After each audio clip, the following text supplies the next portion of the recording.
Adolf Hitler, a shadow of the past. Patriotism binds citizens together to do what is best for the nation.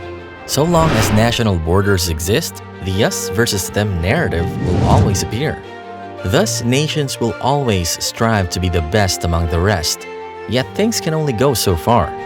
Sometimes this sense of patriotism can go to the extreme, such as waging a costly and destructive war that leads to mass genocide. It is within this context that World War II rests. At its forefront is the man who provoked it, the infamous Adolf Hitler. In today's episode, we are going to look into the life of a man who dedicated his life into uniting and mobilizing a whole country to serve his agenda of achieving a pure Aryan race for Germany and the rest of Europe.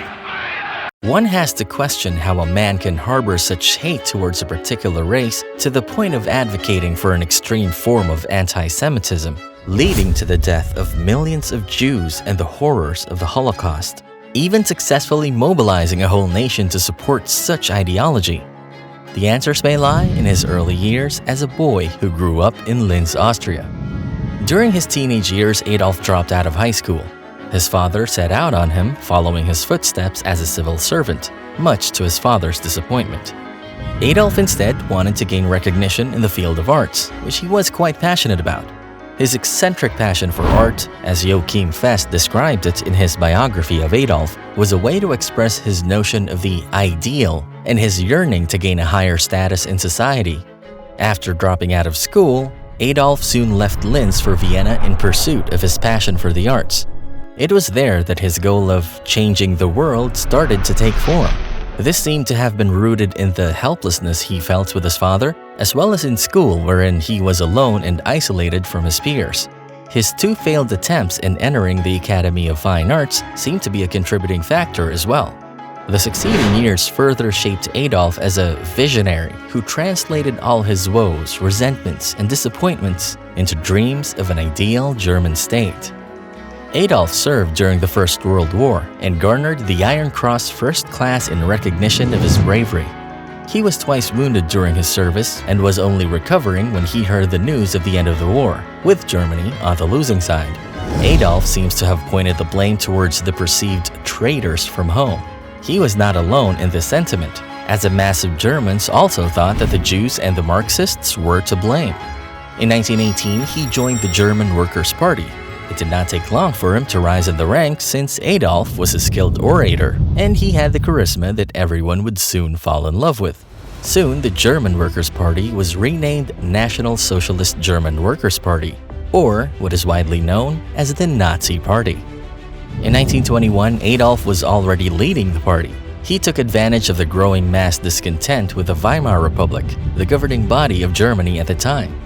Devastated with how the war ended, many Germans also found the term set by the Allies through the Treaty of Versailles unforgiving and unjustifiable.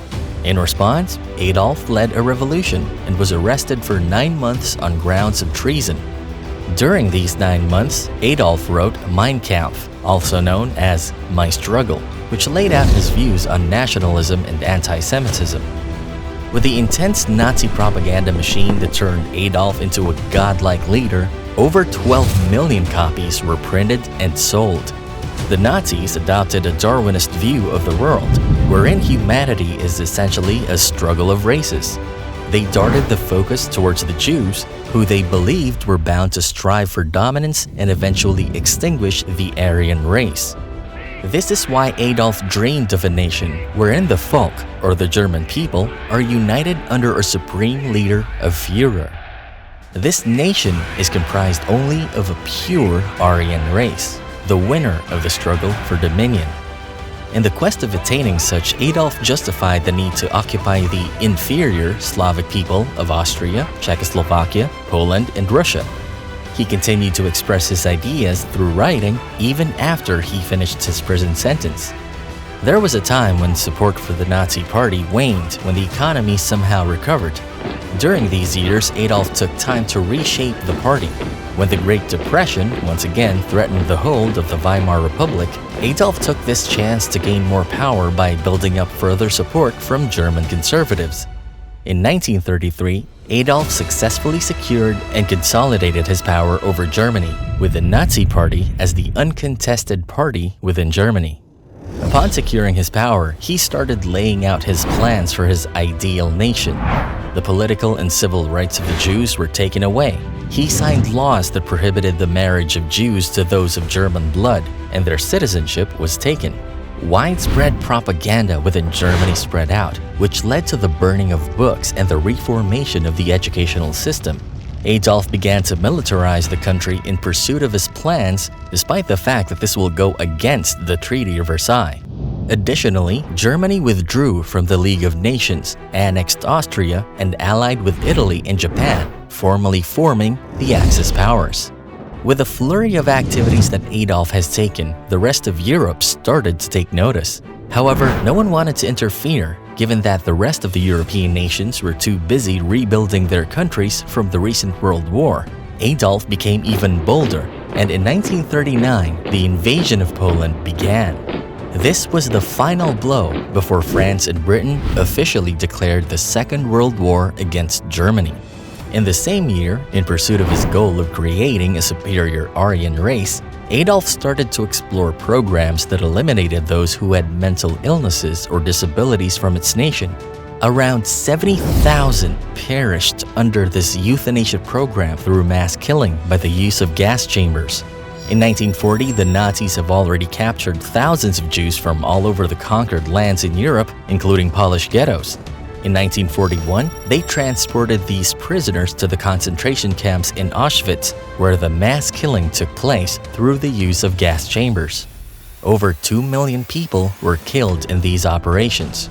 In June 1941, Adolf launched Operation Barbarossa, where Germany's invasion of the Soviet Union took place, which ultimately sealed Hitler's fate. This invasion led Joseph Stalin to join the Allied powers, which comprised of Great Britain, the United States, and other nations that eventually took down Adolf Hitler's invading forces in Europe. With the Soviets on the east and the combined forces of Great Britain's Commonwealth and the Americans on the west, the defeat of the Nazis became inevitable. On April 30th, 1945, Adolf Hitler took his own life in his bunker in Berlin, which led to the eventual end of the war in Europe. The image of Adolf Hitler brings along a grim memory of genocide and mass killings. Albeit he helped restore prosperity with his public works programs, and everything he had done was in the name of patriotism, it simply cannot justify and make amends for all the atrocities done under his rule. His legacy will always cast a dark shadow that none of his successors would want to bask in. If he ever did leave something good, then it would be the lesson that life and dignity are not something to be trampled upon only based on race. It was because of the horrors of World War II that the establishment of human rights eventually set forth.